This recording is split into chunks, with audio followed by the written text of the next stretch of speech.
When I work with the founders, I actually do story consultancy as well as I run cohort-based, 2-month story programs for them to develop personal branding, brand storytelling, the entire story strategy.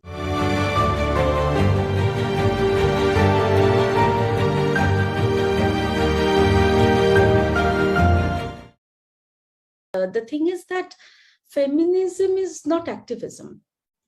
By definition, feminism is philosophy, and feminism is not again decided by gender. There are way too many women. I mean, we by default celebrate Women's Day by calling women who at times come on stage and say something so drastic and so hard, self-defeating for the rest of women. And we talk to so many men who are so empathetic and who are almost, apologetic for the world.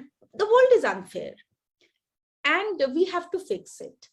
One of the main areas where, when I work with the founders, I actually do story consultancy as well as I run cohort-based, 2-month story programs for them to develop personal branding, brand storytelling, the entire story strategy for small and medium businesses.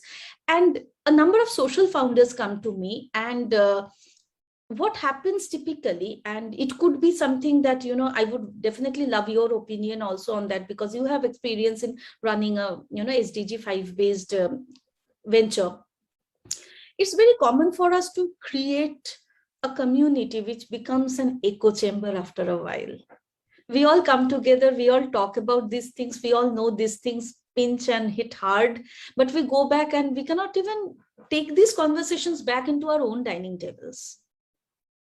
We are back into the home where, the male members are totally aloof or not in this conversation. So for me, and especially coming from again, we are all very shaped up by our personal circumstances. I studied in a co-ed school. I'm 2.5 years old, and ever since then, I've always studied with boys. I'm the only girl in my entire family lineage, cousins in a joint family, all boys. So it almost came as a shock to me when I came to Delhi NCR that, oh my God, the men moved to one side of the room and the women moved to another side of the room. And I have very consciously played the role of almost, you can call it a midwife.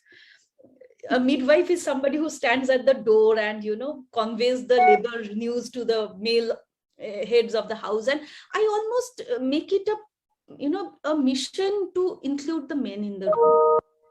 Do I throw around the feminism word? 5 years back, I would say yes. I mean, I totally own and embrace the word. And why should, the word is so beautiful. And the word really means we are equal. However, through my work, I also realized that we should stop fighting for equality, because we're not similar. Equal. It's equity. We need to be equitable rather than equitable, equality. So that is what my second TEDx was on, that, we have to stop talking about equality and start talking about equity. And unless we talk about equity, it doesn't really cut the, what we need to do. But the discussion of feminism aside, I feel that we need to have very emotionally intelligent conversations to get the allies and the collaborators in the room, because there have been so many gender-based conversations we are having. Again, we say gender, we mean women. That itself is a self-defeating idea. Gender means all genders. And if we get everybody in the room and if we talk about common topics and open it up and say that, if a work doesn't involve your genitals, it is not gendered. Stop stereotyping. Typical small things, but in a way of humor, in a way of inclusivity, in a way of, again, to bring in context, recently I ran a workshop where more men came than women, and they cried through the workshop when the prompt was to talk about their 8-year-old self. So many men came and spoke about their grandmoms and deaths and cried through it. We have to also give men the space.